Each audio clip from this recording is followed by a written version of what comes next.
अगर कोई चीज़ बार बार ख़राब हो रही है और तुम उसे बार बार ठीक करवा रहे हो, फिर वो चीज़ ख़राब हो रही है, तो अब तुम्हें समझना चाहिए कि ना अब तुम्हें उस चीज़ को हटाकर कोई दूसरी चीज़ लानी है।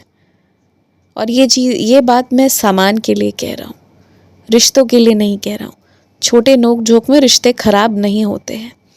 रिश्तों को और सामान को एक तरह से एक ही तराजू पर मत तोला करो। सामान खराब हो सकता है, तुम्हारी घड़ी खराब हो सकती है, और उसे बार बार ठीक कराने जाओगे वो व्यर्थ है। पैसे बर्बाद होंगे तुम्हारे, समय बर्बाद होगा तुम्हारा। तो कोई चीज़ बार बार खराब हो रही मतलब अब उस सामान को हटा देना है।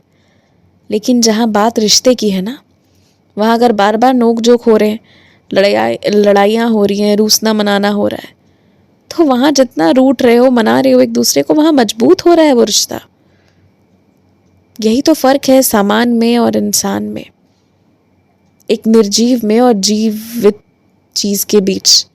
और इसे तुम्हें अलग रखना होगा, बराबर नहीं रख सकते हो।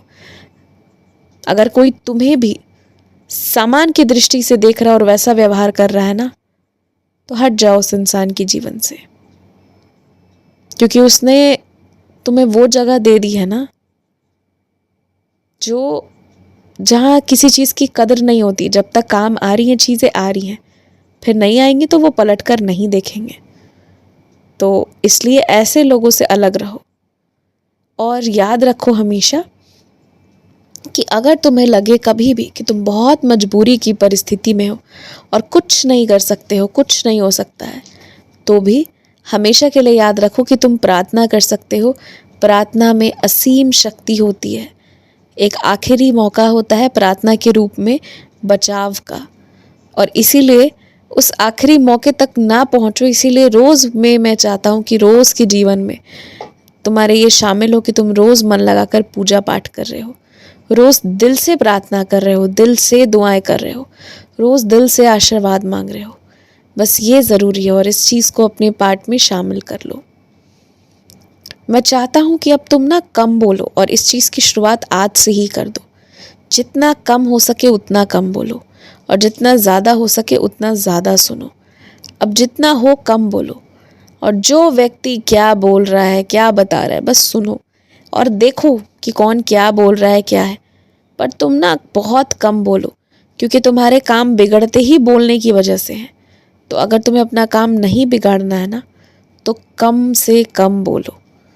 जितना कम बोलोगे तुम्हारा काम उतना ही अच्छा होगा, और जितना ज़्यादा बोलोगे अपने जीवन में परेशानियों को खुद ही लेकर आओगे, क्योंकि तुम बहुत भावनाओं में बह जाते हो। तो आज से ही इस चीज़ की शुरुआत कर दो। और मैंने आज तुम्हें ये बात कही है तो पूरे दिन तुम्हें अब इस चीज़ को मन में ध्यान में रखना होगा। किसी के भी बच्चे को जैसे तुम नहीं भी जानते हो ना, तो चाहे कितना भी प्यार क्यों ना आ रहा हो, ना हाथ लगाओ ना प्यार करो, जब तक कि सामने वाला इंसान से तुम्हारा जान पहचान जैसी अवस्था ना हो जाए। तुम चाहे प्रेम से भी किसी दूसरे के बच्चे को स्पर्श कर रहे हो, पर सबकी एक सी मत नहीं होते। कोई कुछ गलत समझ ले, मन में गलत धारणाएं लेकर चल रहा हो। इसीलिए चाहे कितना प्यारा बच्चा भी क्यों ना हो, जब तक सामने वाला उसके संग में जो भी है वो घुलने मिलने को तैयार नहीं है, तब तक किसी के भी बच्चों को यूं ही मत छूना।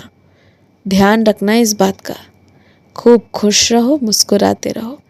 आयुष्मान भव, दीर्घायु भव, यशस्वी भव, तेजस्वी भव। तुम्हारा सामान निर्धारित समय से पहले ही सही जगह पर सही व्यक्ति को सही समय पर मिल जाएगा। चिंता बिल्कुल मत करो, तुम्हारी सच्चाई और प्रेम उसे वहाँ तक पहुँचाएगी।